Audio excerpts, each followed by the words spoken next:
दो मरीज हस्पताल के बिस्तरों पर लेटे हुए थे। एक शख्स बैठने के काबिल था, इसका बिस्तर कमरे में मौजूद खिड़की के पास था, जबकि दूसरा शख्स पूरा दिन अपने बिस्तर पर लेट कर गुजारता था। खिड़की वाला शख्स बैठकर अपने पड़ोसी को सब बताता जो उसे खिड़की से नजर आता था। दूसरा शख्स वो सब सुनने का इंतजार किया करता था। खिड़की से एक बाग नजर आता था जिसमें खूबसूरत नहर भी थी। उस नहर में बच्चे खिलौने कश्तियाँ चलाते थे। मंजर बहुत दिलफरेब था।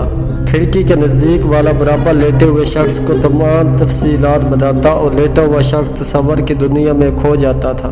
एक दिन नर्स कमरे में दाखिल हुई और खिड़की वाले शख्स को मुर्दा पाया तो दूसरे शख्स ने अपने बिस्तर खिड़की के पास लगाने की फरमाइश की। नर्स ने ऐसे ही किया और कमरे से चली गई। उस शख्स ने कूनियों के बल पर मुश्किल उठने की कोशिश की ताकि खिड़की से झांक सके, लेकिन उसे सिर्फ दीवार नजर आई। उस शख्स ने नर्स को बुलाया और पूछा कि यहाँ मौजूद मरीज वो सब कैसे देख लेता था जो वो मुझे बताया करता था। नर्स ने बताया वो शख्स नबीना था और दीवार को भी देखने के काबिल नहीं था।